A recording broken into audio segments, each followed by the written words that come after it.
about that, everybody. We are just about to go live now. I'm pleased to say. I'll confirm when we are. Start singing. Yeah. No, you can start. So we haven't. We're now live, Chair. Thank you very much. Okay. Good afternoon, ladies and gentlemen. Thank you for coming and welcome to the Shirehall at today's joint health overview committee meeting. We've got some guests. We all know who we are, so I don't think we need to go in the room. We've all got name tags. We do have some honoured guests, Nigel Lee and Claire Parker, who will be talking to us in a moment. So welcome to everybody. And let's get the meeting going. It's been worth waiting for, I'm sure, so let's go. Item 1 on the agenda, apologies from absence.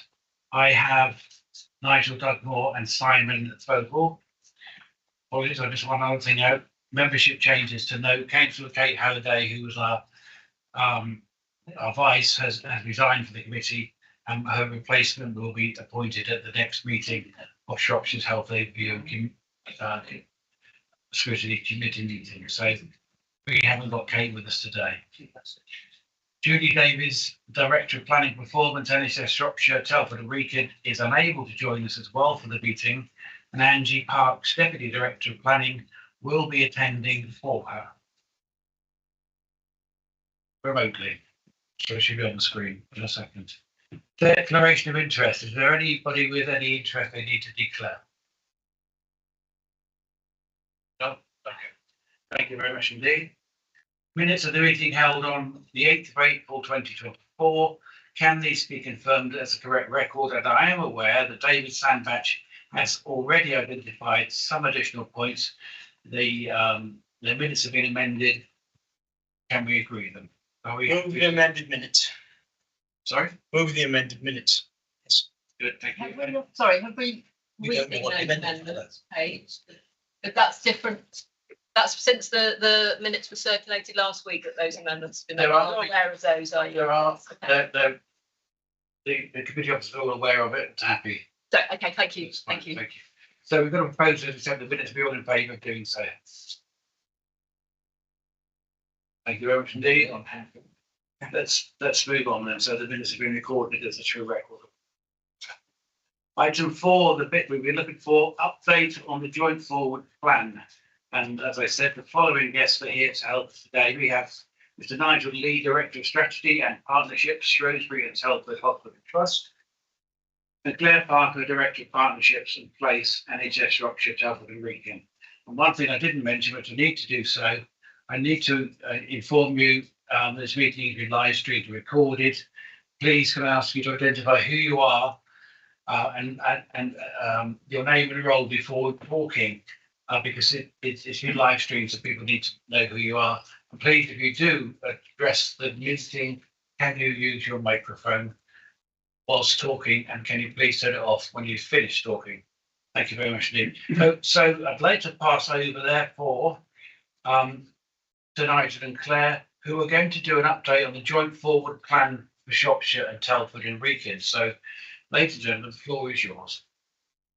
Thank you. Thank you very much indeed, Chair. I don't know, Angie, are you able to come on screen? Just checking there. Yeah, just checking the link.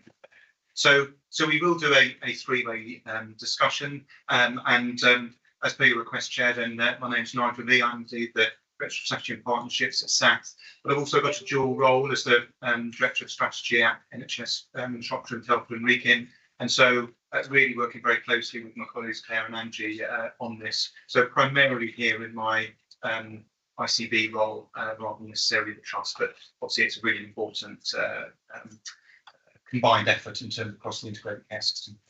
I think what we were planning to do was not go into the detail of the initial slide pack, which I think was shared a wee while ago. But what we were keen to do was, Angie very kindly has prepared a little bit more detail on some of the activities that have taken place under the joint forward plan. And I don't know, Sophie, whether you were kind enough to be able to do that.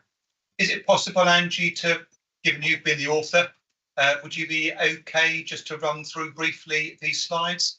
And then if that's okay, Chair, take any questions during that. It's only, I think, four or five slides. We're happy to take any questions after that, if that's okay. That's fine, thank you. Okay then, so I'm Angie Parks, I'm the Deputy Director of Planning.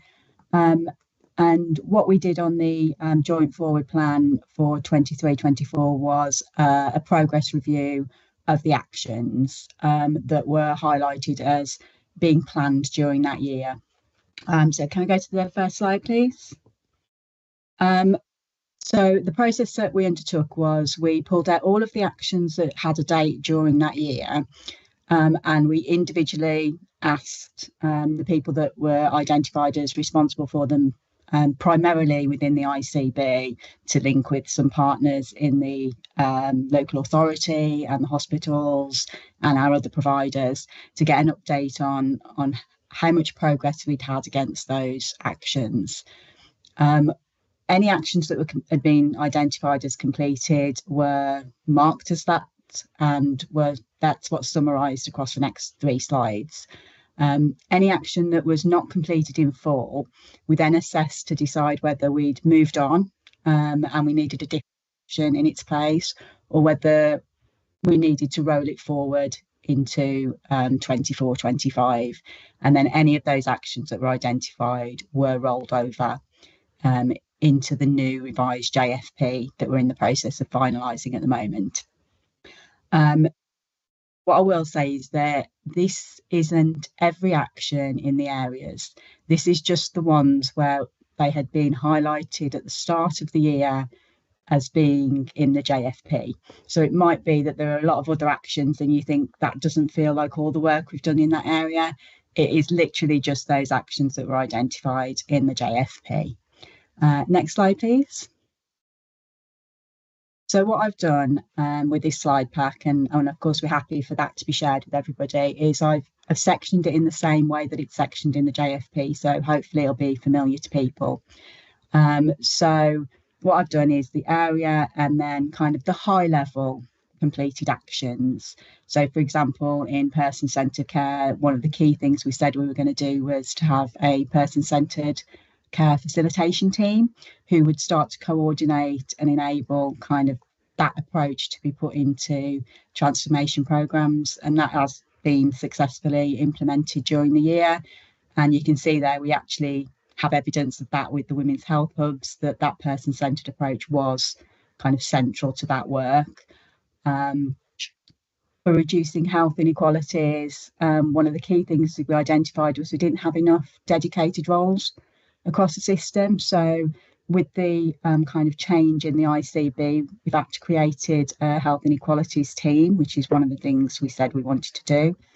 And we've also implemented regular reporting and a health inequalities dashboard so that hopefully people can start to see how important the work is in that area to us as a system. The next 2 bits are TWIP and SHIP, which I'm sure you have a lot of updates on already, so I'm not going to go into any detail of those, but these are just some of the things that were put into the JFP that we said we were going to do, which have been successfully delivered during the year. Within primary care, one of the key things that we put in the JFP was we recognised the impact of the pandemic on access, also the impact of our workforce on access.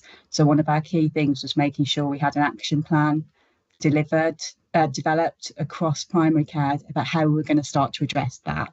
So that was done. It included the recommendations of the Fuller report, and alongside that there was also a prioritisation of primary care estates plan, which felt like it was really important, and they were kind of hand in hand in our JFP. Medicines management was the next section, and as always there's lots of good work going on in medicines management across our system, including local medicines focused projects, so much more kind of granular than the strategies and things that we may have done in the past. Lots of things around medicine safety, particularly in primary care and high risk drugs, and really important one is that promotion of community pharmacy. We've come kind of a long way in 23-24 with that, and that was one of the key things we put in our JFP that we wanted to deliver, so that was really good. The voluntary and community services section, 23-24 was really a bit of a transition year for us with this, in that we were setting things up rather than being able to see the delivery of it. So there's some of the actions were mainly around the neighbourhood level working and making sure that the voluntary sector was very much integral in our governance structures. So as part of our change at the ICB, we've made sure that that's happened as well. So we'll be building on that in future years in the JFP because it's such an important part of our work in place. Next slide, please. Elective care, again, this was another one that was very heavily impacted by the pandemic. So there was a lot of work around how we could do things differently. So we had actions around elective hubs to have dedicated planned care resource. So they were implemented within our system. We've done work on health inequalities because we know again that particular sectors are impacted by that a lot. The first phase of the MSK transition was implemented and the community diagnostic centre was implemented as well. Again, these were all kind of first steps in longer pathways really in the work we want to do. So there's a lot more work within the next 4 years of the plan, 4 or 5 years of the plan, that's around transforming those elective care services. So our first step is getting them back, which is what we've started to do, and then it'll be on improving them. Cancer's an area that we've done some really good work in 23-24, including implementing fit triage, which is seen as a really positive kind of best practice step, really. And again, similarly, teledermatology pilot in the system. This feels like it's been a very long time coming. We've been talking about dermatology for a lot of years. So it's really good that we've finally managed to take that step in it in Shropshire. Yeah, I've come across a lot of these acronyms lots of the time, but actually I'm now sitting here listening, looking at them on screen and then trying to work them out rather than listening to the rest of it. So where it says MSK or FIT, could you just go through them so that I'm not having to go through my memory? Yeah, no problem. So going back then, MSK is musculoskeletal services. So that's a lot of our community, orthopaedics all the way through to surgery. FIT, you're testing my memory now. Something immunology test. It's a test that they do in advance of an appointment so that they can make sure the person gets to the right specialist when they're on a colorectal pathway.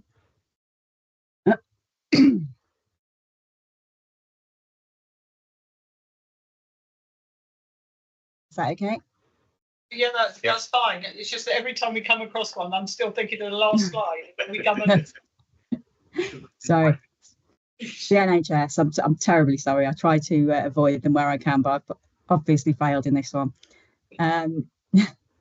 The next section was end of life care, and again, this is one that we've been doing a lot of work on for a few years with our colleagues in the acute sector and in hospice care as well.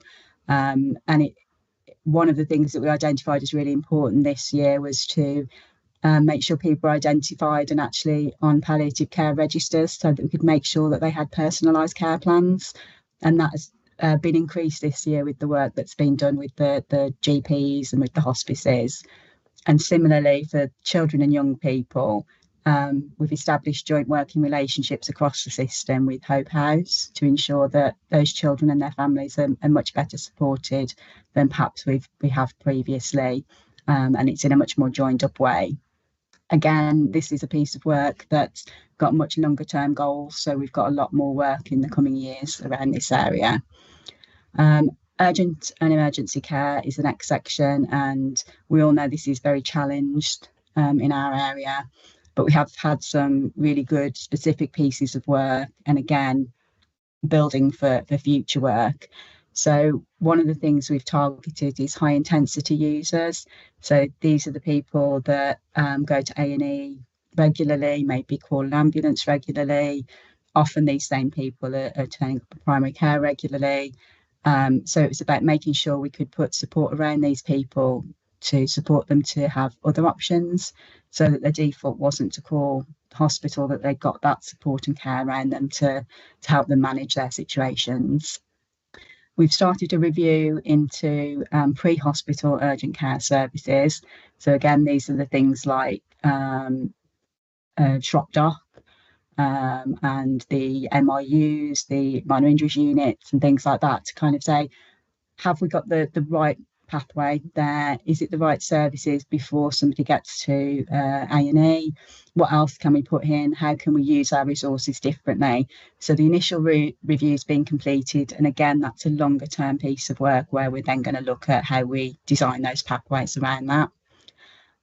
Expansion of the integrated delivery team, and this is the team that helps people kind of get discharged from hospital and supports how their pathway out of hospital is managed. And antimicrobial therapy in the community. Again, previously patients would have to stay in hospital for that. So we've developed a service where they can be at home, that can get them discharged much quicker from hospital in a safe way. Again, lots more work to do in UEC. And I think this is the final one, is mental health, LD and autism. So talking therapies was a really kind of big thing within mental health services. And we've done a review and implemented a new service model based on what we feel is best practice and the needs of our population. We've also started working and updated the CYP, Children and Young People Local Transformation Plan, again, to improve those services. And that is going to result in, I think it's over the next year, we'll be redesigning the children's health services, which is currently held by BU, again, to match what we want in our local plan. We've developed an action plan to increase dementia diagnosis rates, and we can see that is starting to improve already. So that's really positive. And the Autism Passport project has been implemented.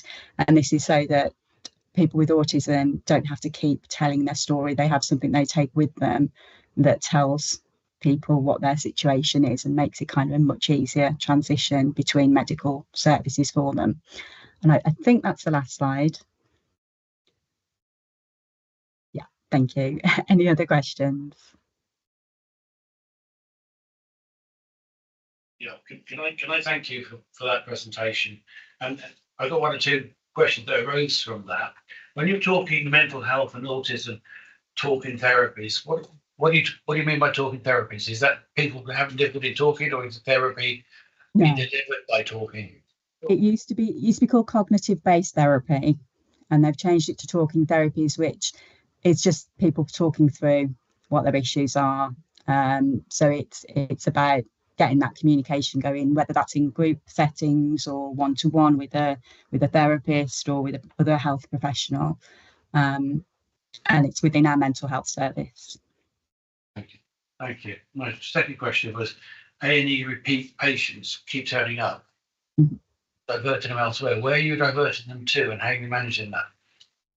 We've got a specialist service that wraps around the individual, so they talk to that individual and they develop a care plan with them. So every single person is different, what that support mechanism might be.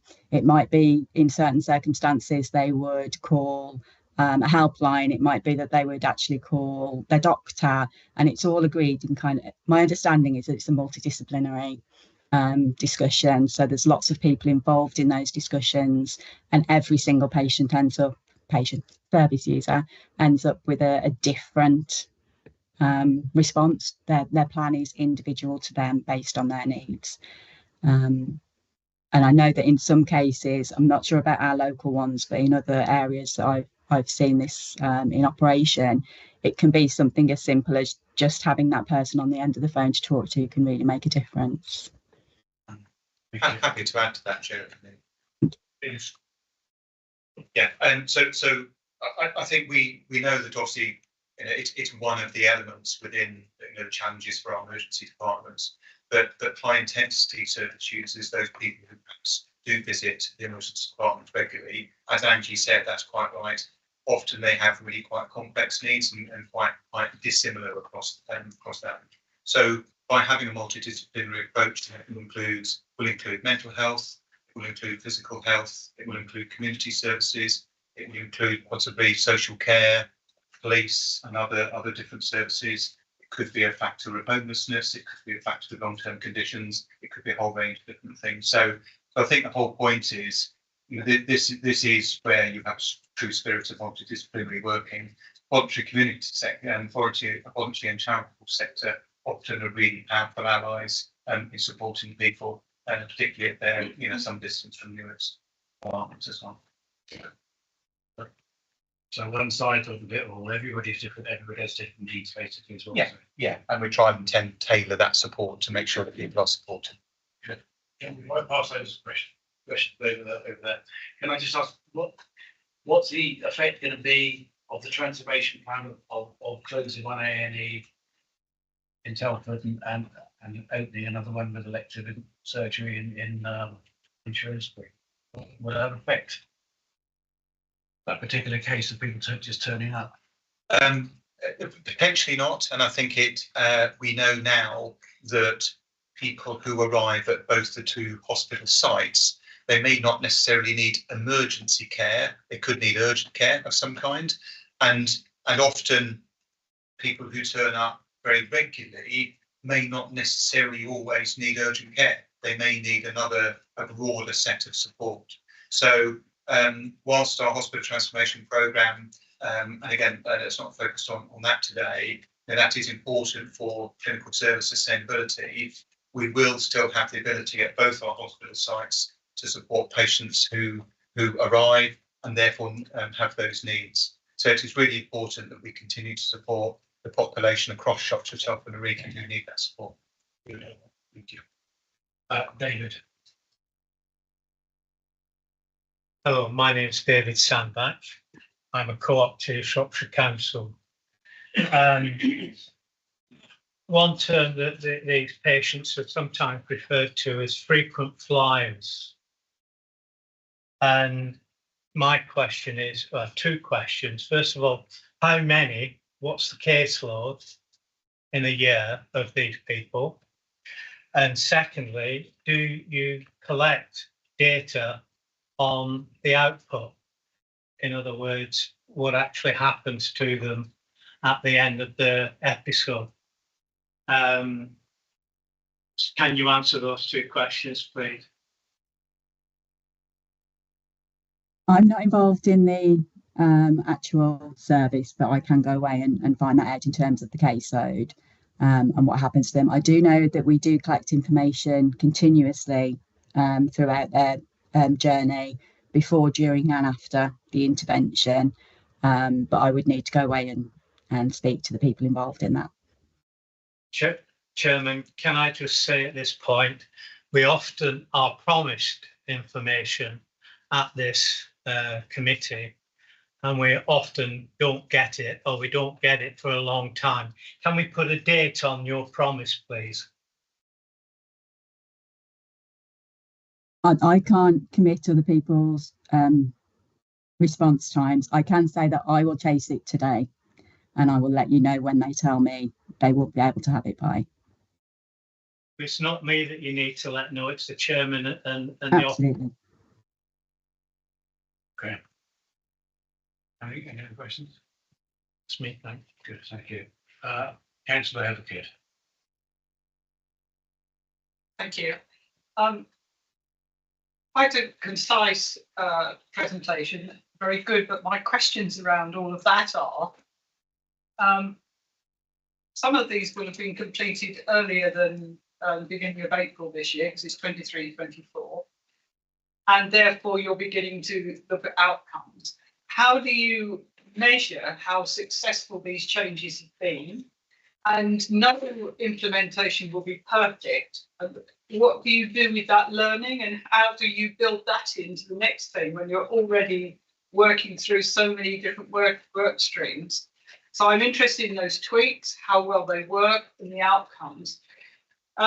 The health inequalities is a huge issue, and it's something that actually we've looked at in some detail, especially in regard to rural areas.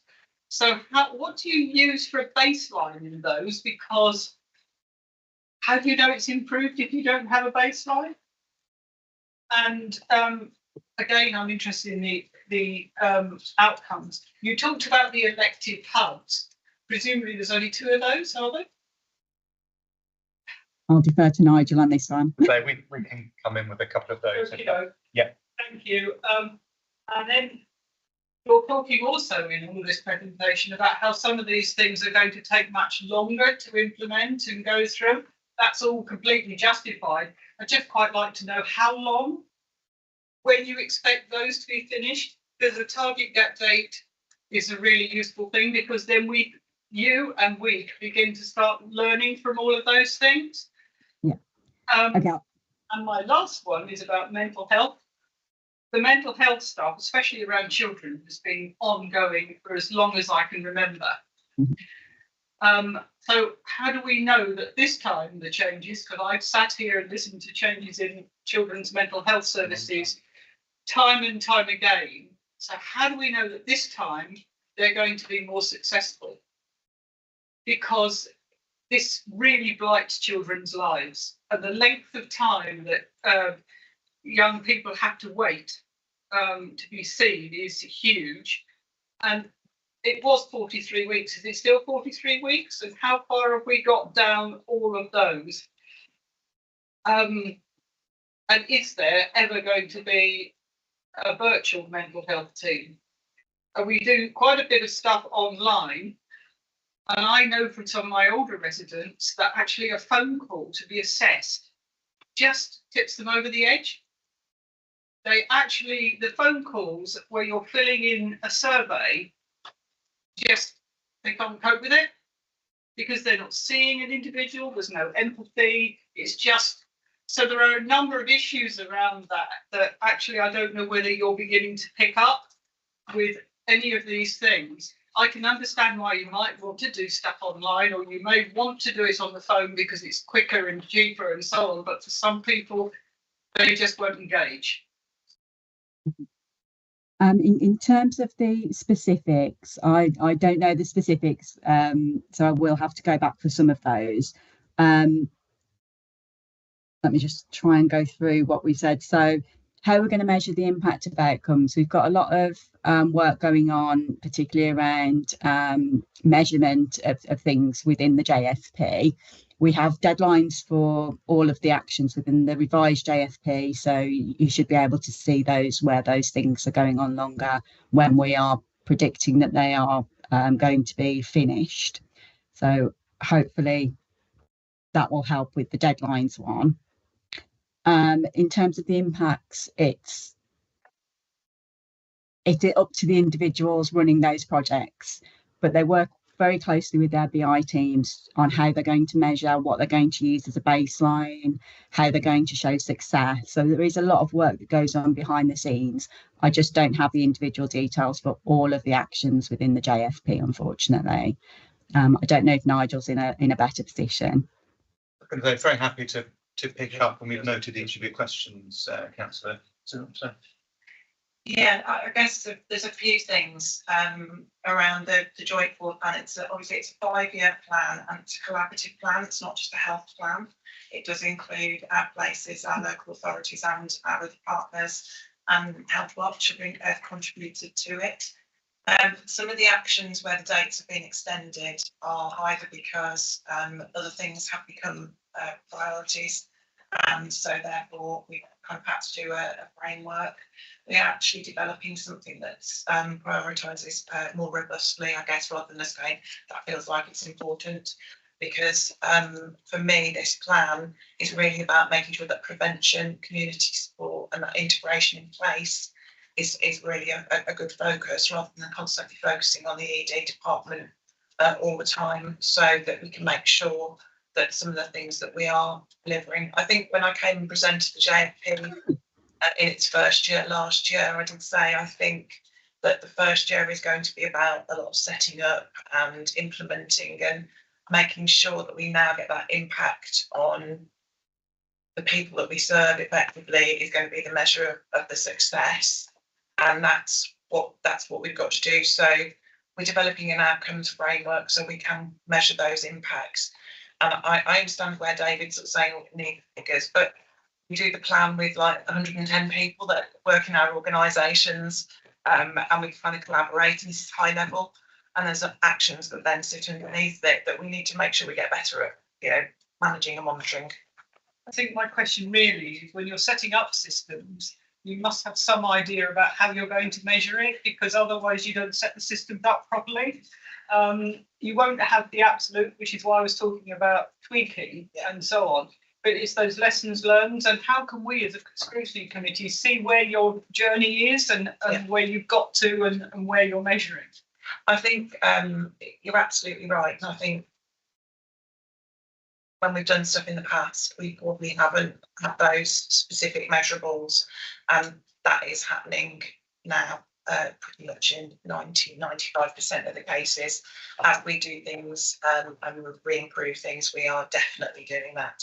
The other piece of work that is linked very closely to this is the integrated strategy, which sits above it. And just on a refresh with both Rachel and Helen Onions in Telford to look at the outcomes and refresh them for this year, so that we can see where we've made improvements in the outcomes that we put into the integrated strategy, where we've decreased and where we've stayed the same. So actually that starts to talk to where do we prioritise the next iteration of our joint forward plan. And that's what we've tried to do with this. This will go to the Health and Wellbeing Board, the refresh for both Health and Wellbeing Boards in June as part of that process. So all of this will then feed into that refresh as we roll forward. And then we look at the next fifth year, if you like, constantly what's our ambition and how do we then link the operating plans underneath that. So any outcomes, any learning will go to the board. Yes. So that will be shared with us so that we can learn from that too. Yeah, we do regular updates on the outcomes from the joint board plan. So Good. Thank you for answering that question. Chair, do you mind if I It's going to pass you over as you remember to you. So thank you. Yeah, so I think there is also, and I think in terms of translating that and setting it into an understandable framework, what we're obviously describing here is the actions, the next steps on the joint forward plan, which is firstly a whole system plan, including all partners, as Claire said, plus also it is strategic in ambition and work programmes. And therefore some of the projects will be in year, but some of them will be multi-year projects with different milestones. Yeah, and obviously, and in parallel, the kind of partner is every year, as colleagues will know, we also have the single year operational plan. And that would tend to be either a provider, and certainly we've got an NHS one, albeit there's quite a lot of interrelationships with our, especially our two local authorities, where we have significant areas of overlap, like Better Care Fund. I'm just going to come on to a couple of other of your points, because I think that also will weave in. I think the work we're doing on prevention and health inequalities, as Angie was pointed out, one of the key aims was making sure that we built from the initial draft of our integrated care strategy and the work that certainly both local authorities have done with the joint strategic needs assessments, and therefore where we currently stood with both the indices of deprivation, health inequalities, and also the population health. That's been a significant area of work during this past 6 to 9 months, working collectively. Any individual provider certainly will only have a subset of the overall set of information that we need to pull together. And clearly our local authority partners will have significant information about the population, including aspects such as life expectancy and different other components. With especially led by our performance and business information teams, there's been a significant amount of work to draw together a system intelligence picture. So we're really able to understand that, staying true to the Marmot principles about trying to improve both the health and well-being of the population, then make sure that we understand whatever interventions, be they council-led or health-led, will then be firstly best placed, and secondly how we both track and want to benefit. Can I just follow up on that? I'm really glad that you've used the JFNA, because I was expecting you to, and you have. But it would be really easy for any health authority in whatever form to look at all of those and then average them out. And that isn't the point for JSNA. It is to give you the individual populations and needs. And so I need to have some reassurance around that you're looking at those specific areas and not doing what the West Midlands Ambulance Service do and average out. Yeah, we're absolutely doing that. They're really helpful because they're done at that neighbourhood level, so that we can really enjoy. And the problem that we have is if we look at Shropshire, Telford and Wrekin in its entirety, it hides pockets of deprivation, particularly in rurality.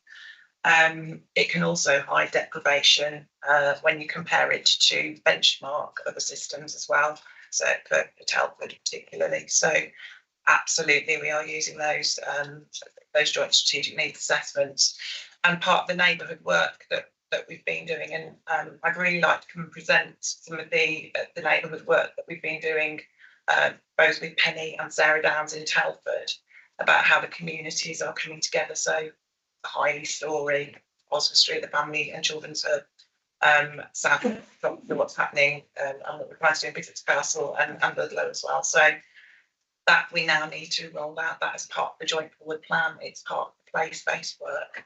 So that's where the JSNAs are being really helpful. And I've actually had an email today that is an update on the outcome metrics with some of which has come in today, which is for the integrated strategy. So for the refresh, and that's from both local authorities. So we should then be able to see where we've made those improvements. And I've pulled a bit where there's a lot of green light at the moment. So I just need to go through that. So that we are trying to do that and constantly develop it as well.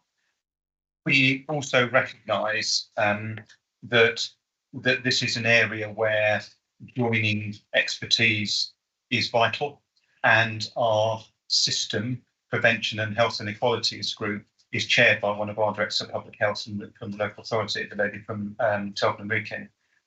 We have a range of different partners involved for all the right reasons, but I think that grounds us in making sure that we don't average out and miss some of the elements, because I think we've got some real expertise in that. But that group tries to set the framework and the priorities, and then what certainly Claire, myself and others with our local authority colleagues are looking to do is understand then how then we set some of that framework and priority, and some of that will be at population level, and then how that is distributed and best deployed to best effect in our communities. Right. Mental health is included. Needs to be part and parcel of that. And presumably the details from this, My campus. the details from this will then go to the joint scrutiny that's going to happen between Oscar, so in the Shropshire area, and also people scrutiny, because we are doing a specific piece of work around mental health.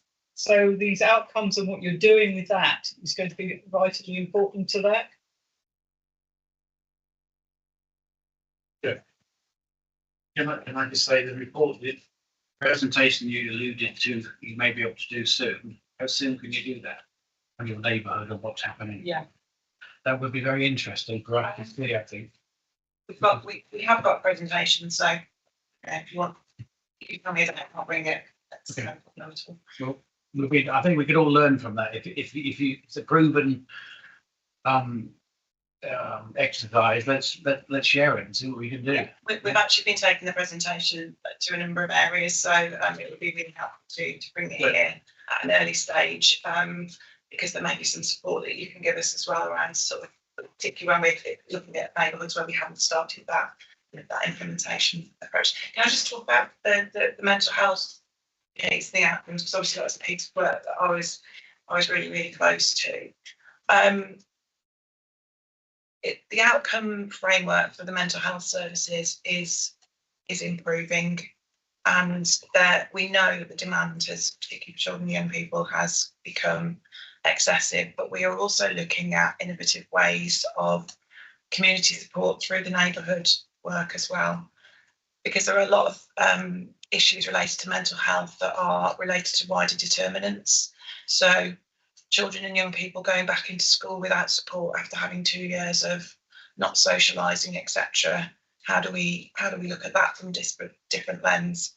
We've done the linking in. I think I talked about this when I was at the Shropshire HOSC about housing and health, how housing and the state of housing can affect people's mental health and wellbeing, cost of living crisis, and then ill health, long-term conditions, comorbidities, etc., and how we manage that better, and how we keep people well at home without having exacerbations of their ill health, or preventing them from getting it in the first place. So all of that work, and we're talking with both health and wellbeing boards about those particular issues, and have inputted hugely into both health and wellbeing board strategies. We can always do more with the mental health. The funding has always been a real issue around mental health funding. There is more that we're doing. We're doing more work more closely with the provider and what they can do and deliver. We're trying to move away from business cases and what we can do, working with because that just delays things, quite frankly. So it's what can we do within the remit of what we've got, and how can we improve things. And then for those where we have got high demand and we've got children waiting on how do we support them while they're waiting to get into the service access that they need. And that's the same for adults in the community mental health services as well. And there's still an issue with tier 4 specialist beds, so that still remains an issue. Good, thank you. One final one, councillors and more questions.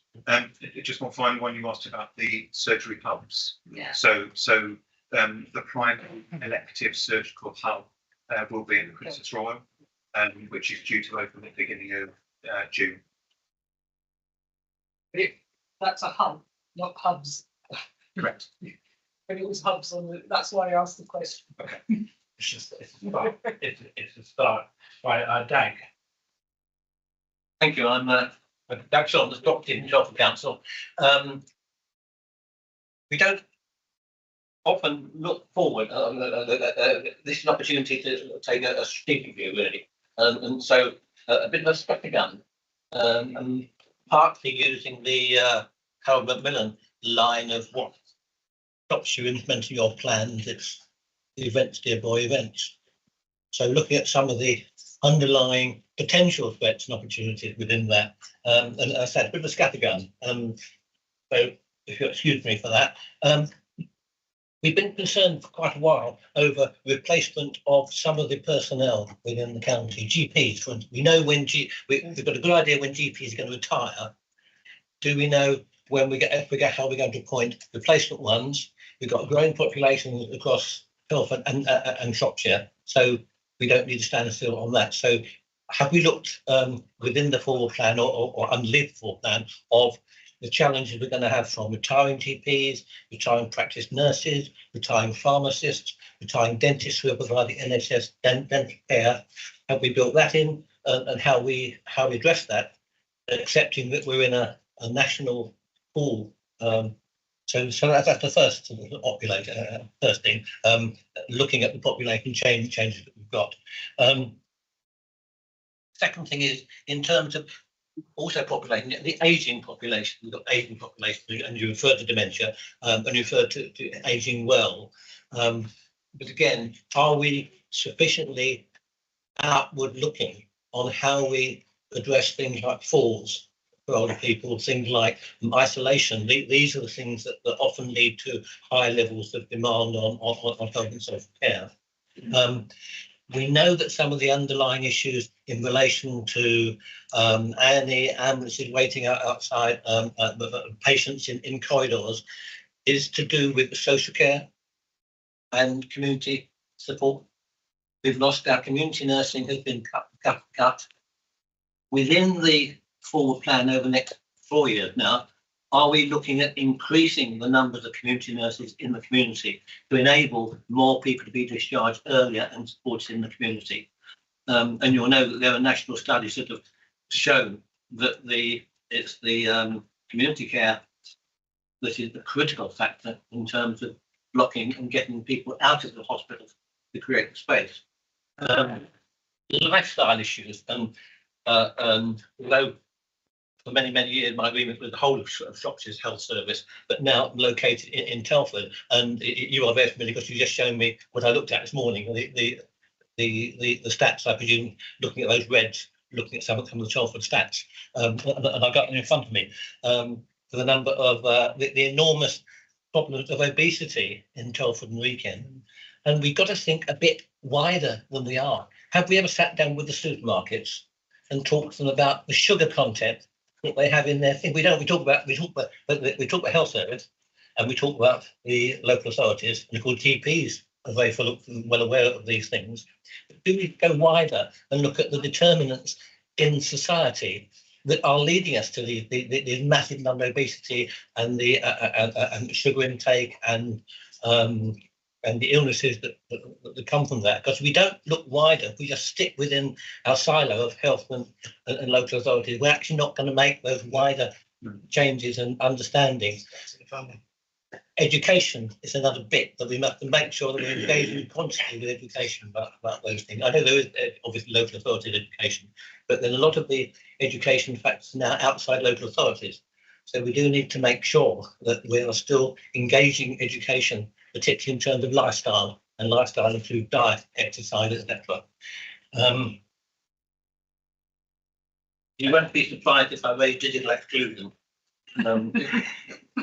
I've always raised digital exclusion, I'm afraid, because, as I said to you, I think last time I said the highest users of healthcare are very old elderly people, and the highest percentage of the population excluded from digital access are elderly people. So we do need to always keep that at the forefront as we move forward with some of the excellent digital improvements that we're making. We do need to maintain that and find ways of getting around that. Is that enough? I think so. You did say so. Thank you. I can start with that. I don't think I'm going to get into the food industry and sugar and supermarkets. I think it's definitely above my pay grade. So the answer to the GPs and the GP workforce is yes, there is a huge strategy and plan that sits underneath that. And again, you've probably heard me talking about a reduction in GP numbers due to retirement, and it's particularly hard. I don't know why, but it's particularly hard to recruit in Shropshire. That is because of the individual contractor nature of GPs. It has that's quite recent, because we used to be very good at attracting GPs. It's recent in that it's over the past 5 to 6 years. It's reduced. However, the additional roles funding that GP practices get now, which includes the wider roles, practice nurses, those have increased. So whilst we've stabilised the number of GPs, we've increased the number of pharmacists working in practice, advanced nurse practitioners,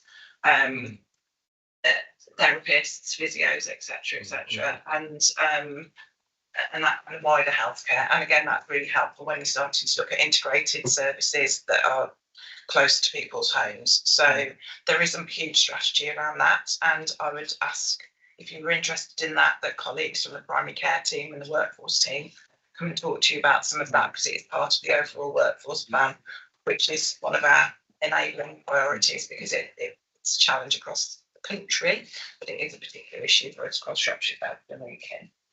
As far as the ageing population, and I know that I've heard you talk about the ageing well strategy for Telford, and talked about making sure dementia went into the job board plan. We now have population health management meeting that's the one that's chaired by public health, isn't it? Yes. But Shropshire Public Health. Shropshire, yeah.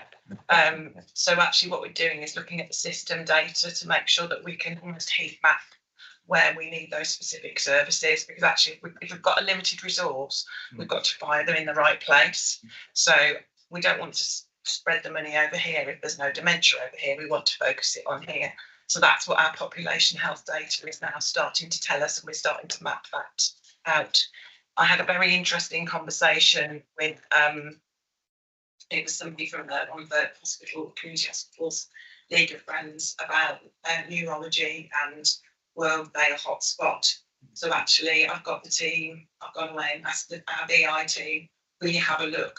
can you map it out for me? Can we look at motor neuron disease and Parkinson's disease, and can we see where do we need that neurophysio, where do we need Parkinson's specialist nurses, if that's what we're looking at as a model in the future.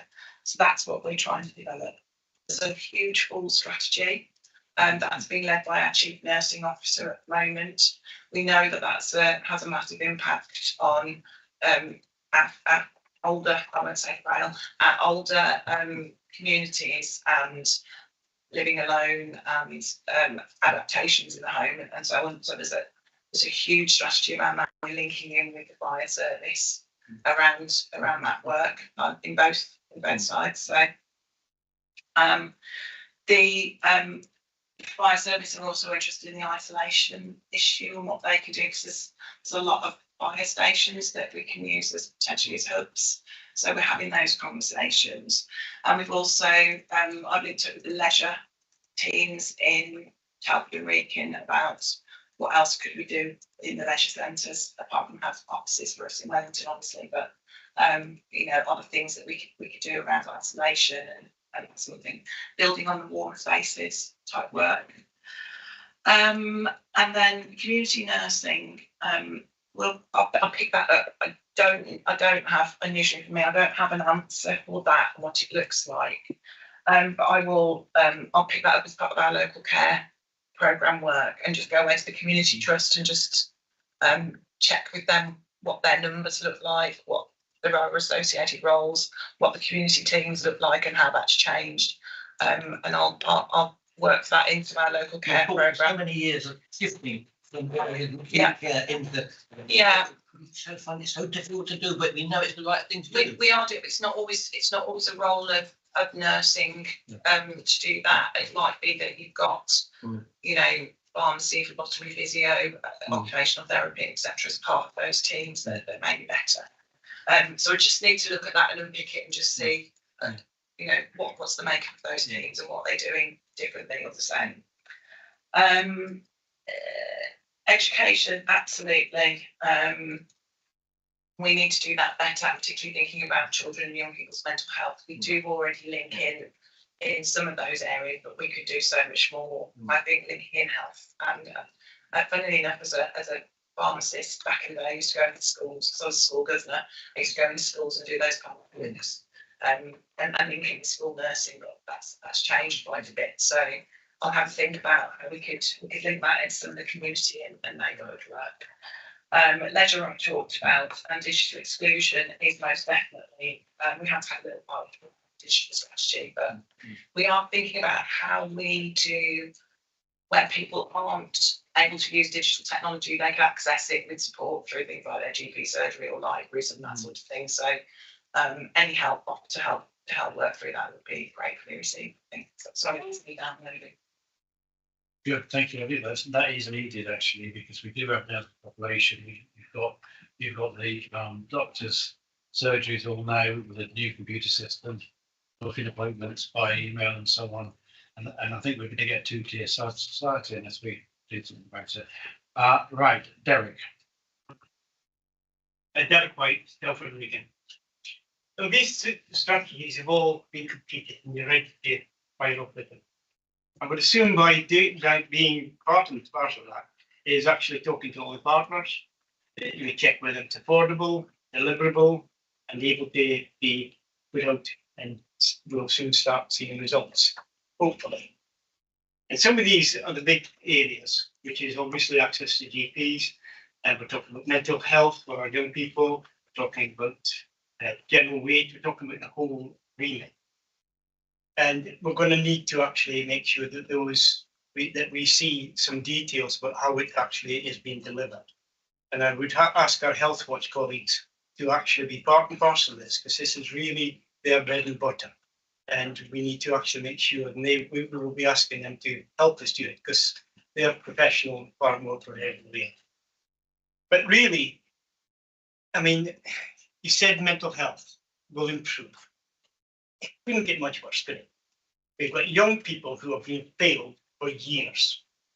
Every successive thing that they've tried in the school, this youngest thing, has been an absolute catastrophe. I mean, it took them 10 years to actually come up and say, What we've got is a new plan. We're going to get people who can actually make a diagnosis and help us. For God's sake, if you can't make a diagnosis, how can you start? And there is so much linked to mental health, and especially when you talk about obesity, many of that is also related. It's where young people hide in their rooms, they eat because they're depressed, they've got all sorts of internal problems. And it doesn't just come from themselves, it comes from the home, the whole school, the issue. SEND is not picking it up nearly good enough. SEND is failing many, just as the previous scheme did as well. And we've got to have something far better. Otherwise, we're going to have exactly what we've had with the failure of the previous scheme, and that's children getting worse in childhood and moving on to adulthood and actually and making it worse for the whole system. And we are going to have to deal with mental health as a major, major problem. And I know that we both scrutiny committees from the two committee things will be looking at this in their own style, in their own ways, and we'll be dealing with that. But it is just so important that we stop just getting all these damn reports, but we start seeing some actions. Because as Doug said, Doug's sat here with me for many years, and we've actually always had these reports. And then it's a new report, it's a new strategy, it's a new scheme. But this should be affordable, and I don't believe that most of these strategies can be affordable because you're not going to get the staff. And staffing is one of the most important issues. And the reality is you're struggling with staff, both in hospitals, both in mental health, thingy. And what strategies are there for you to deal with staff? Because that's the biggest issue there. Without the staff, you've got nothing. You've got no program. And the reality is this: many of your staff, especially in the urgent care, sat there with patients when families couldn't be by their side, who were there, who were sitting holding hands with patients as they passed. And they were doing hundreds of people like this, and they were going home and taking that with them. Yet when they asked if they could get counselling, they were told it's not an affordability at this moment. Now, I had a comment from one of our colleagues earlier on when I talked about this before, and he said, oh, it is available. The staff were told it was not affordable. If you can't, they could be suffering now from PTSD. We know that. We've got to start helping and making the staff fit and more motivated, because a lot of them have lost their mojo. They've been through hell and back.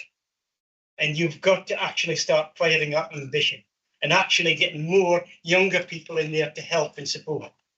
But at the present moment, you've got a recruitment freeze, overtime freeze.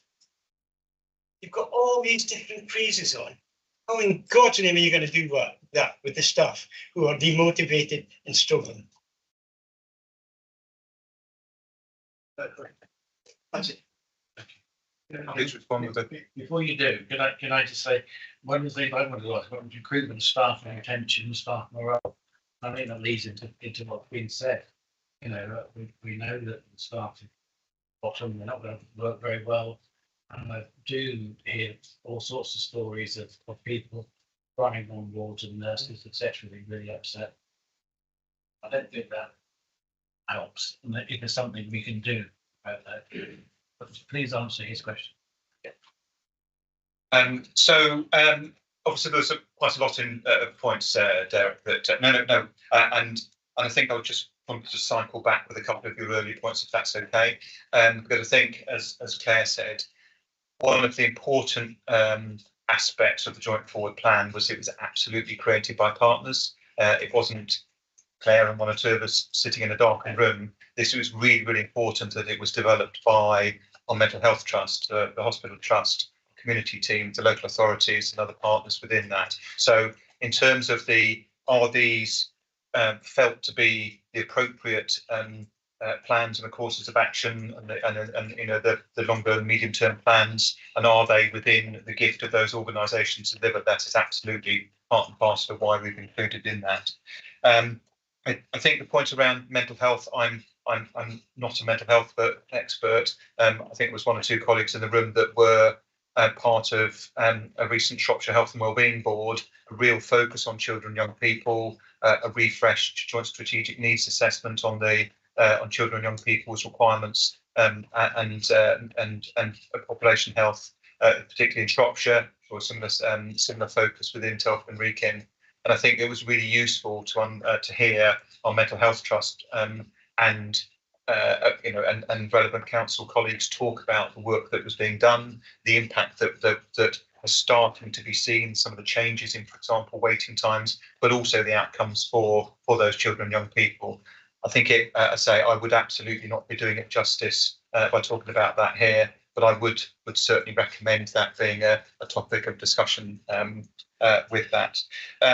Workforce is a huge challenge nationally. We've heard about that many times. And Amanda Pritchard, it was fantastic to finally hear about the long-term workforce plan, because I think anybody who's either been in or around the NHS will absolutely recognise that.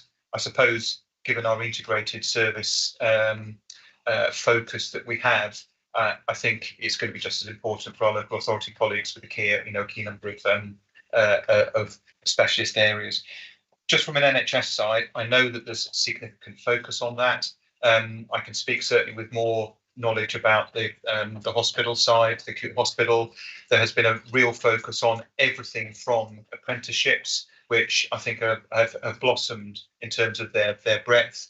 We now have apprentices in all services, including maternity, radiology, through to perhaps some of the traditional areas such as medical engineering and estates. So some fantastic learners that have started to come, because it's important that we grow our own.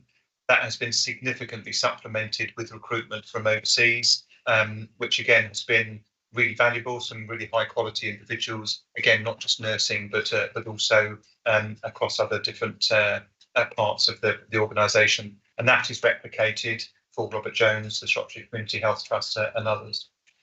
I think we know that, and it was absolutely epitomised during COVID, but some of the pressures that people have been under, as you quite rightly said, Chair, that has been significant. I know that there's been significant investment and focus in staff psychology services, because that's been really important. That's been important to support those staff and also then to help both at an individual and also team level. I think what we're trying to do is make sure that it's important that individuals and teams are involved in the development and creation of plans, the work on the improvement in quality, as well as the service developments. And colleagues have mentioned things like how do we bolster community services, look at pathways. The work on virtual wards, for example, has been a real team effort between colleagues in the hospital, the community trust, and primary care, and that's been really, really important. So I think involvement in high quality developments of service can be a real bonus. But we're really, really, really cognizant of the pressure on health and care professionals across the board. And again, it's not just a hospital; it's absolutely across the board. And therefore, we're very alive to making sure that we listen. That's important, as well as respond to both requests and also recommendations from the staff, who often have some fantastic ideas that we just need to build on. Before I pass you over to David, once again, is there still a ban on recruitment or not? So I can only speak for the NHS. The focus, and we know that there is significant financial pressure, on the UK government, and therefore the NHS in England. The focus needs to be on how we optimise productivity and efficiency. But some of that, and we had a really important focus at the turn of the financial year to understand where we could do something different, or whether you needed obviously those basic services. So there is a carefully controlled process of recruitment. Where there are frontline basic clinical roles, then the teams then recommend those, and then they are endorsed, and we've continued with recruitment in those key clinical roles. Where there are opportunities to look at doing the service in a different way, increase both productivity and or efficiency, then we are doing that. And that provides us an opportunity. Colleagues may know that the fundamental premise of the NHS long-term workforce plan is about train, retain, but also reform. And so we're trying to make sure that we balance all three of those. Thank you very much indeed. David Savage. I've got a folder full of questions, Chairman. So when you've had enough, just tell me to be quiet, okay? Yeah, no problem. Sorry. The first thing I think ought to be pointed out, we had a list of progress. You forgot the progress that your comrades in local government have made. It wasn't on your list. Chip into it. Pardon? The place-based were. No, I'll just tell you what's really irritating, to be honest. I've got to congratulate Shropshire Council because it introduced a policy on reducing homelessness not very long ago. We know homelessness and ill health are associated. That wasn't on your list. They also, Shropshire Council also issued a policy on obesity. That wasn't on your list. And if you look at, if you take the Telford news from the council in Telford, every time I get that sent, there's some initiative going on in the community that's actually being run by the council, being, you know, it's there on the council money and all the rest. These were not listed as successes, and they are successes because we can all see what's being presented to us. It's an NHS view, worldview.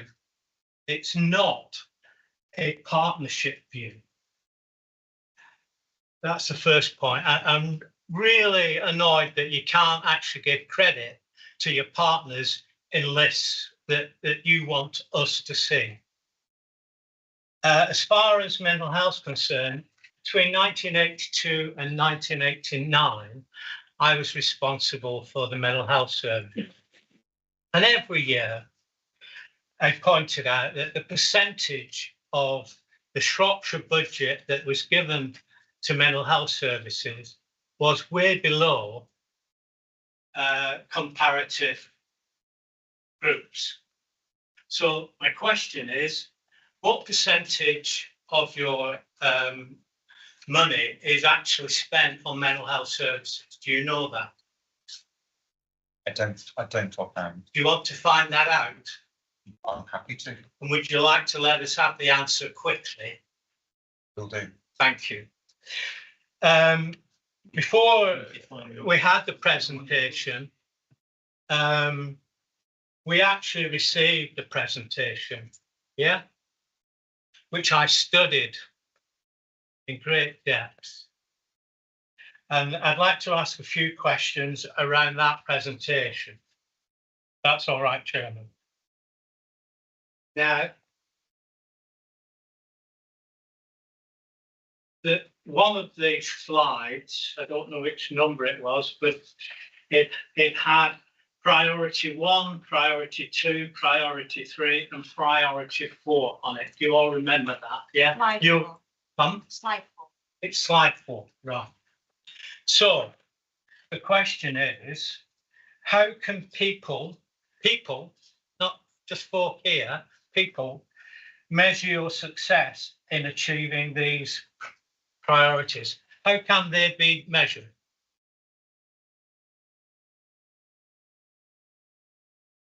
So I'll answer the first couple of those, if I may. If I hand over to you, Claire, because that's a one Shropshire plan. Yes. So yeah. Can I just interrupt? I've got a Telford one here as well, so that'll be another question. Yeah. So I think I'll ask Claire to come in on that in terms of the interrelationship, which to a certain extent, well, I think your first point was around what the update on our joint forward plan versus the wider work that we're doing as partners across the system. The joint forward plan is fairly prescribed by NHS England about scope and the different areas of focus and what they expect. We said at the beginning, and absolutely reiterate that there is a significant amount of overlap in that, but it is not total about the NHS, which is still an NHS requirement for the joint forward plan. The joint forward plan doesn't include everything that our local authorities are doing to support the populations and the work. And so there is an interrelationship between certainly the scope of the Health and Wellbeing Board and what we're doing as certainly the NHS. It will not be total in terms of the overlap. What I would say is something like the health and weight strategy, so the work on obesity from both a Shropshire work and also Telford and Wrekin is firmly part of these plans and is referenced, I think, in one of the updates that we did. So that is absolutely. Can I just respond to that? There's nothing in the rules that's just because it's an NHS dumped down from the top. There's nothing in the rules that says you cannot mention and highlight stuff that's been done by local government, voluntary sector, all these people that are in your, for want of a better word, the Dundee cake, because it is a Dundee cake. There's lots of ingredients in all of this. And yet, so there's nothing in the rules that stop you doing that. Therefore, you can do it. Yeah. That's fine. And as I say, within the detailed work that our integrated place partnership boards will be doing, the work at neighbourhood level, then that is where the work will absolutely be coming together. So the fact that we didn't brief that, I accept that point, and we will make sure that with the breadth. It's a pity. I know we were hoping to be joined by one or two of our local authority colleagues. Rachel couldn't be here today, and I think that would have been really useful to illustrate how best. We show what their integrated work would be. You can address those points as you said. Yeah, absolutely. Did you want to cover the point around One Shropshire? Yeah, the One Shropshire plan is monitored through the Health and Wellbeing Board. So that is linked to Shropshire Council that we contribute to. Right. And the outcomes for that are being monitored. The question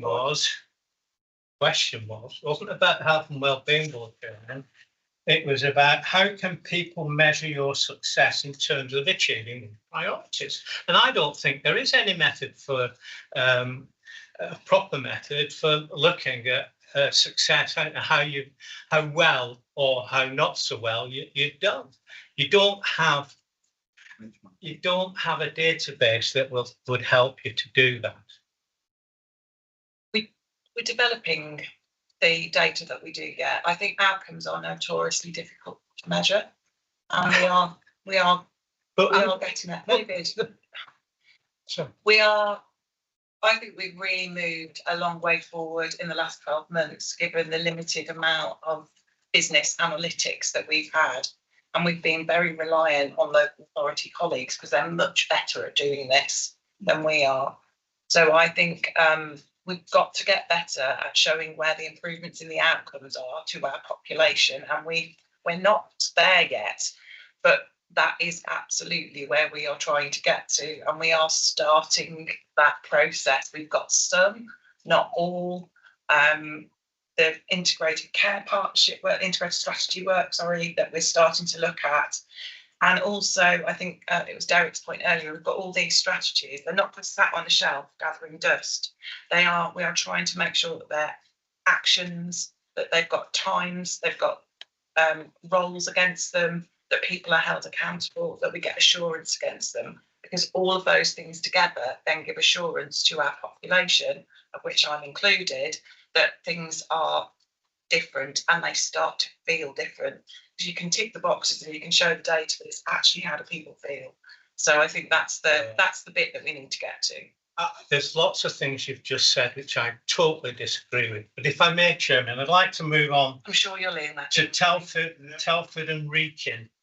First of all, I point out, you've all seen the map. Telford is not in Bishop's Castle. Did you not know that? I mean, and that sums it up. That sums it up. You put Telford in Bishop's Castle. Well, that's great. Thank you. How can people measure your success in terms of achieving the slogans on that slide? How do we measure that? You've got several slogans. You've got priorities in one council area and what I would consider just slogans. How does anybody measure success on those slogans?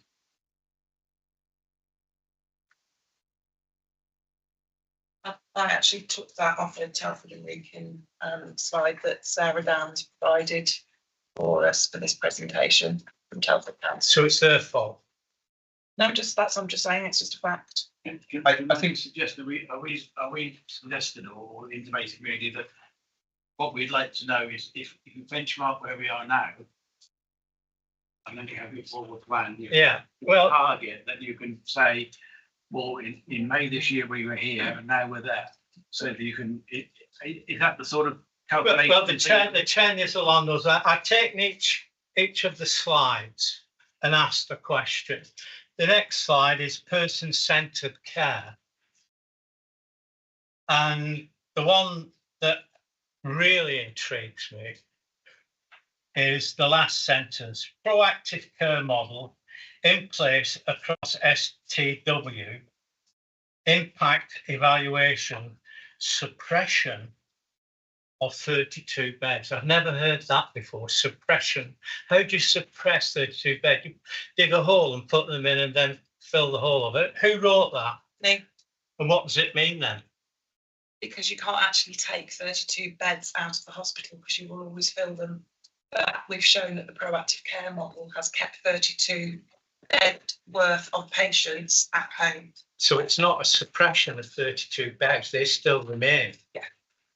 If I might add, we know, and again, we're not unique in Shropshire, Telford and Wrekin. And Dag, you mentioned about the increasing challenges of the ageing population, the demands, long-term conditions, etc. So, one of the main challenges we will face, and as with everybody face, is: do you simply build bigger and bigger hospitals or more of them, or do you look at ways in which you can more effectively support the population, whether that's children, young people, all the way through the age? So, if we did nothing, then we would have an increase in the requirement for acute beds. We need to look at ways in which we can provide better and more effective care. And that's, for example, that's why person-centred care and proactive approaches linking with multidisciplinary teams based in the community setting closer to people's homes is making sure, and hence why primary care is such an important partner in this, as well as obviously a range of partners.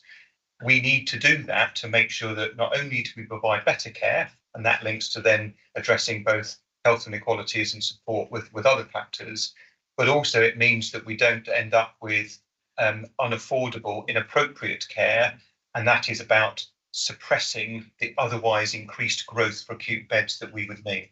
So that is the context for that. What we need to do, and I think there has been mentioned there about community services. The virtual ward is one of those, supporting people in their own home to make sure. Now, there's always been a community caseload, but this is about expanding both the range of different pathways, the different conditions that we can support people at home with, and that continue a bit of work. By doing that, you will suppress the need for additional acute beds that you might otherwise have needed over a longer period. So, in the SOC, which is published, unlike the outline business case, which is still secret, it's quite clear that the community unit are being expected to, in your terms, suppress 151 beds. So 151 beds worth of work will no longer be done at SAF. It will be done in the community. Do those figures ring a bell? Yep. You don't have a plan to do that. There's no published plan to do that. So in the joint forward plan, and again, colleagues will recall that the primary structure of the joint forward plan is split into three main areas. So that's supporting that person-centred care. The second one is how we look at both expanding and focusing on the services in the community under the auspices of the local care transformation programme. And then also how we look at both specialist and acute services with the hospital transformation programme being one of those. So the focus is on the local care transformation programme and the work across the community. So it's not just the community trust, it will be services within that community base. So the focus that we've got is whilst we've got some initial plans that have materialised, then we need to both continue to expand those and also look at the other ways that we need to support patients and the population across the community. So all of the work that we're talking about here, whether that's on the next phase of how we support long-term conditions, how best we support the development of primary care, the work with the family hubs, all of that is part of that. There is a need, so I absolutely agree with you in terms of how we then bring the next phase of the local care transformation programme, how we bring that together, and people like Claire and others are absolutely doing that in terms of the next phase, which will obviously be part of that joint forward plan, so absolutely. And it will need investment, will it not? But you don't know how much investment it's going to take. There is, in terms of the detail of the plan, then we need to make sure that we understand that. There has been some investment in virtual ward in the past 12 months, which I think has been important. But some of this is also making sure that we understand how we more effectively work across a set of partners and teams. That is important. Right. Can we just Can you start one last one, Chair? Last one. You've all seen that one, the green rings. It says different type of hub models working together to make it an easier place, make it as easy a place as possible for people to be happy. Thank you. I'm glad you're working to make me happy. Healthy and connected to their communities. Question: how long will it be before people know which model they are living under? Because it's quite clear, Chairman, that different communities will have different models. And unless the people in those communities know what the model is, they will have different expectations or possibly unrealistic expectations. For example, where I live, it's fairly well heeled. And I would imagine the model that we will have in my area will be different than it is in one of the less affluent areas in Shrewsbury. And I would expect that the less affluent areas get more of the resources than in my area, which is fair enough. So how long will it be before people know what kind of model they're living in? Any model that we set up, we are working with that particular community or neighbourhood to develop it, so they work alongside us with what model will be best. So, which is what we've done in the southwest and in Highley, and what we're doing in Telford and Wrekin as well. So how long will it take for all the communities to know what model they're living in? Well, we're going to be rolling out the neighbourhood teams over the next 6 to 12 months. So I guess for every single neighbourhood to know exactly their model, it could be probably this time next year. Okay, thank you. Thank you, Chair. Good, thank you. And that's really what you related to earlier on to Heather's question about working within areas and communities, wasn't it? Basically. Heather. I think I'd just like to line this up in that actually, as a scrutiny committee, what we're trying to do is make sure that our residents get the best possible system and that the work you're putting in place is actually going to deliver. I think we've covered many of the things that we've just gone through in some of the questions that were asked previously.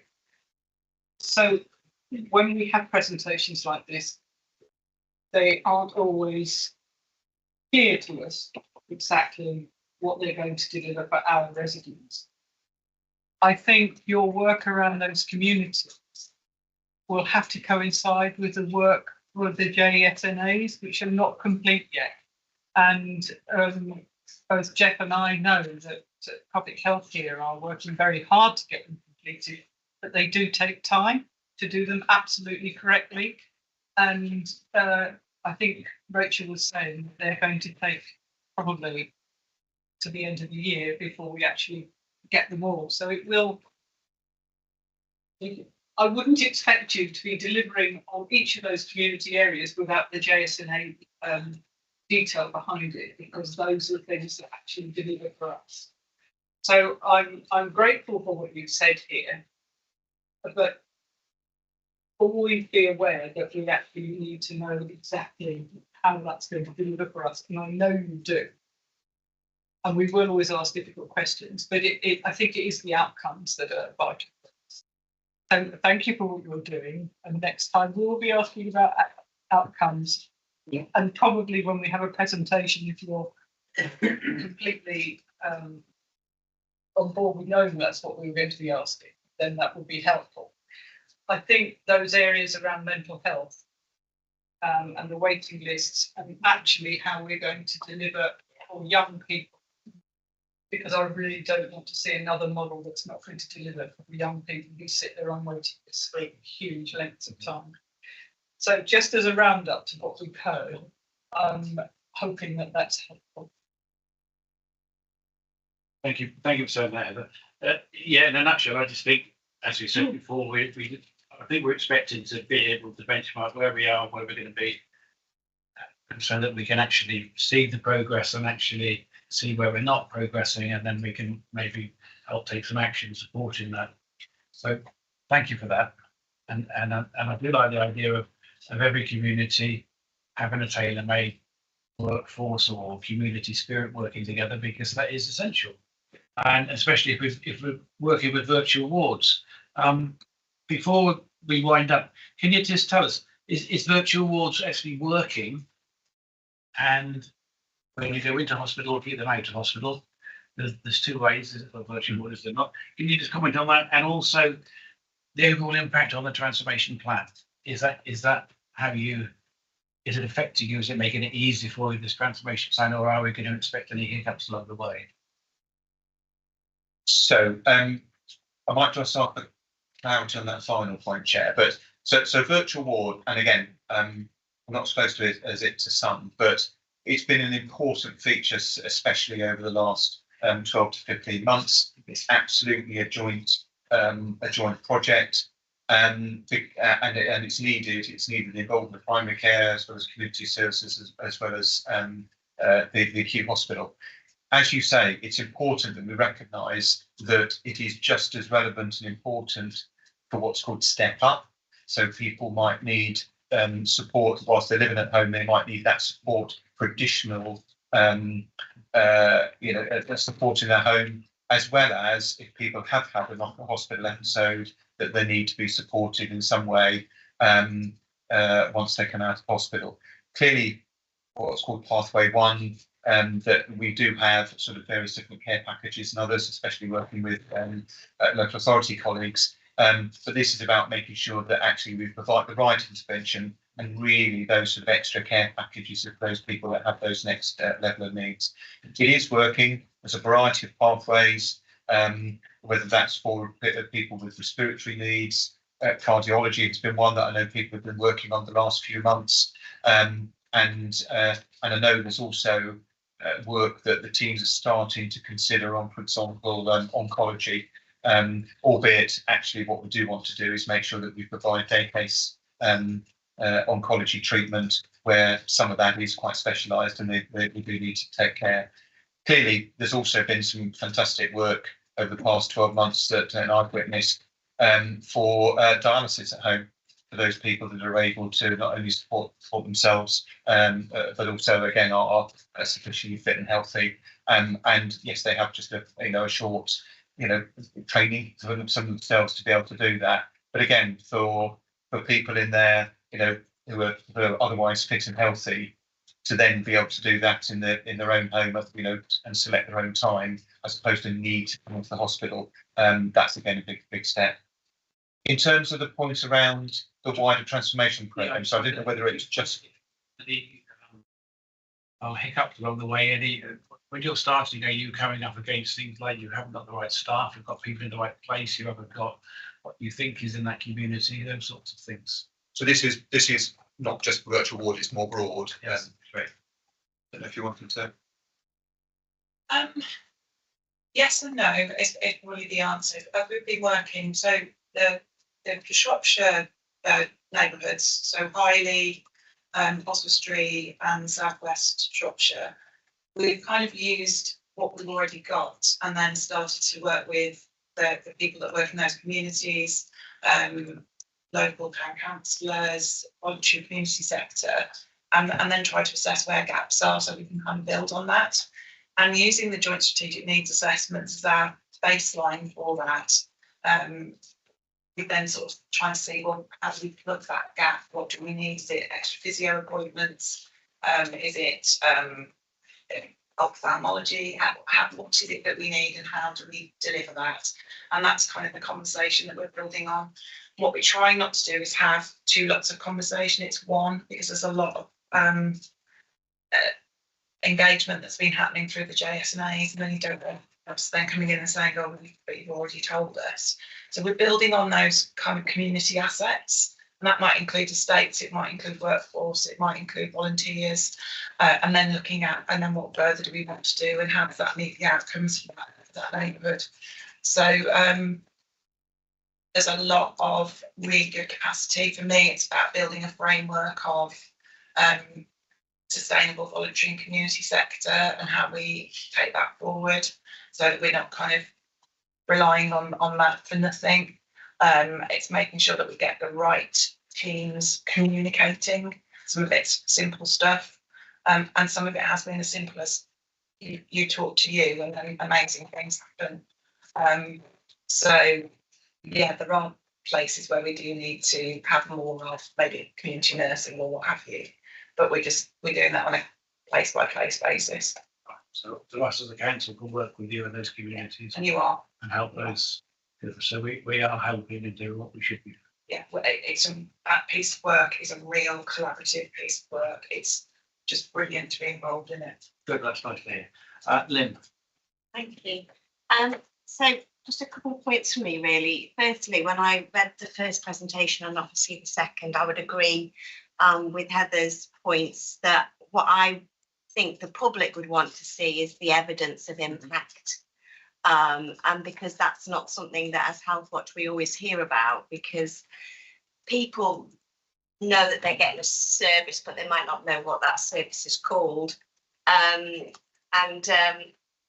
One of the challenges that I'm having increasingly as the Chief Officer of Healthwatch is that it's feeling harder to work with the providers in particular on gathering feedback, when that's really what we're here for, and that would really help with this sort of evidence that you need, because it's not there. So, for example, I've spent months speaking to the Community Health Trust about working to get some feedback on virtual wards, and that progress is slow, and that's not a unique situation.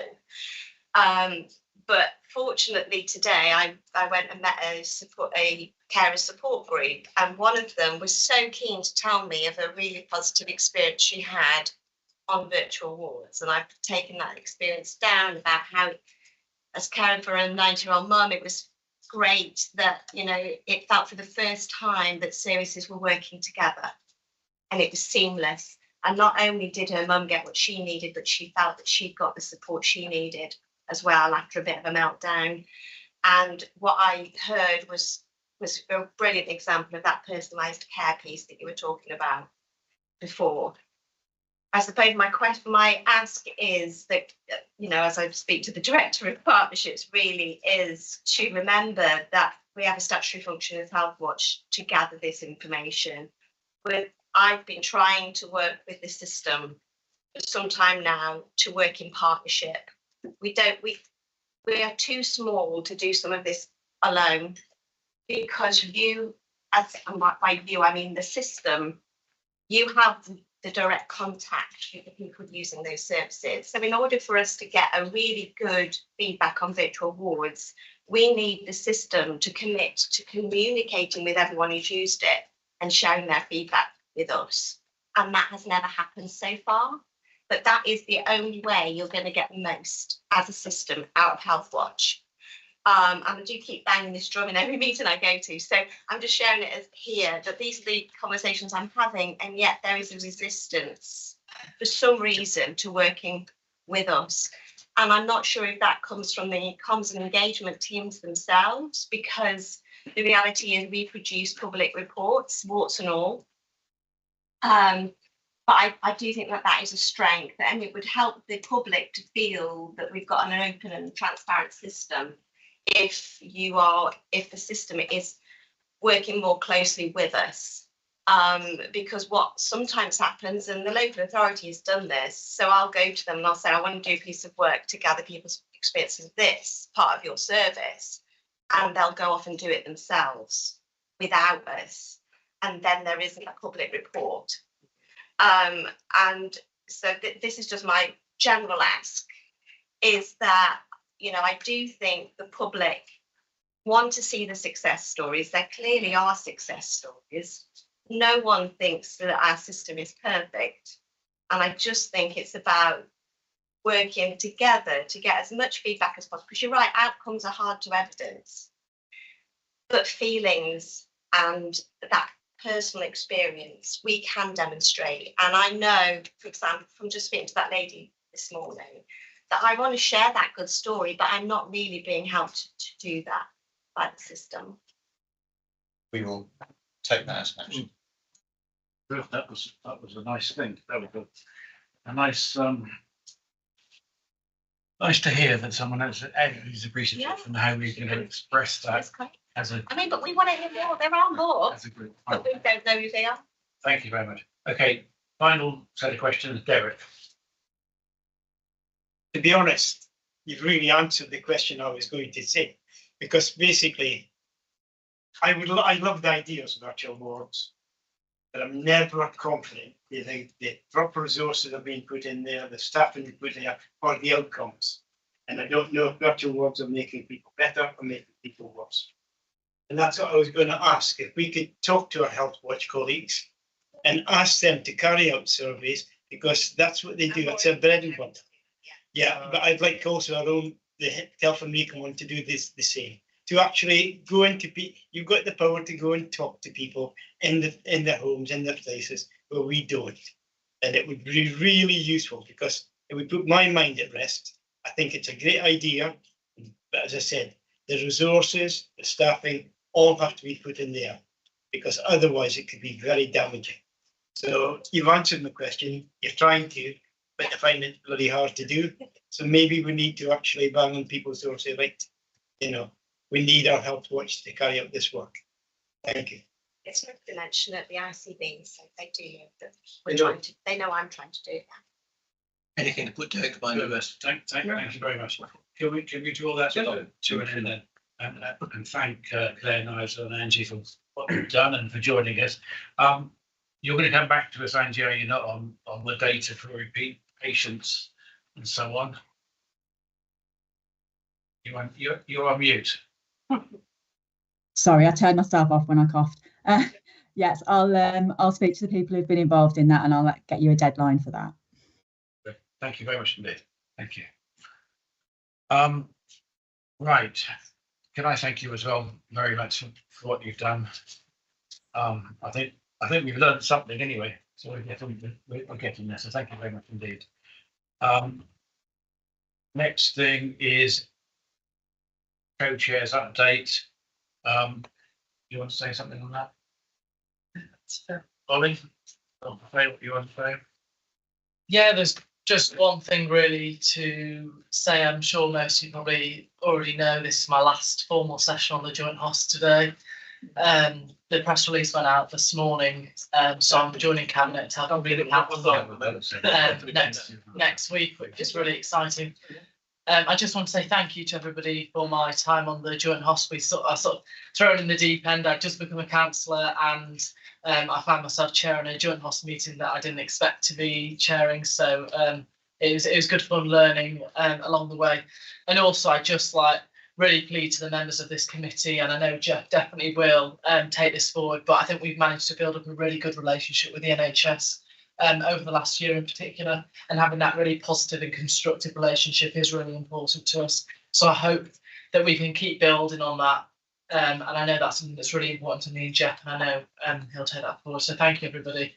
And I suppose I'll see you around. Thank you, Ollie. Good. Thank you very much indeed. And thank you. We're going to miss you. Well done. Yes, and Thank you. and well done, everybody. Can we just say, workforce plan we'll be talking about in our future programmes, the next programme. We've now got the CQC report, which we've all skimmed through. I don't want to go into any details until we as a committee have the opportunity to go through it. And I know we're going to be talking about death rates, things, measuring outcomes and so on. And this at our next meeting on Monday. And hopefully we can also set some questions that we're going to present to you guys. And we're also going to be looking at the CQC report and trying to analyse exactly areas of concern, areas you want to look at. Yes, Dave. Yeah, Chair. I think in terms of the CQC report, we should hold a special joint HOS committee meeting in public to discuss that report. That's something we can do. Good. We'll look at doing that, but nevertheless, we can still talk about it on the next meeting. On But the public will expect us to discuss it publicly. Oh yes, yeah. But I don't think it's right for us to shoot people left, right, and centre at the moment. We need to actually get a committed response. David. Thank you, Chairman. I'd like to ask our colleagues here who've done an enormous amount of work on the annual plan. When would you like us to discuss the annual plan? Yeah, if I'm honest, I think, oh, my apologies. Can I just take that back to Simon Whitehouse as the chief exec and others? My understanding was that whilst we have submitted that annual plan, and obviously the national timescales, were delayed this year. It's not long gone in. I don't know what the timetable is offhand, and you may know, for getting the formal response back from NHS England. So I think it would be correct to come and brief, especially in public, once that has been endorsed, rather than in draft, as it were. We're obviously in month 2, so please do not feel that we're not absolutely cracking on with the work that we put as part of the plan, whether that's the delivery on waiting times, the quality and workforce. Yes, indeed, but I would need to just check, because I think that would be appropriate. That's fine. Thank you very much indeed. Right, final one, date of next meeting, Tuesday, 10th September, in the wonderful area of Telford, I believe. Yeah, excellent. Thank you. We'll close the meeting then. Thank you very much indeed for coming. Thank you very much indeed. Thank you. Thanks, Andrew. We'll call it later. You're on call, are you?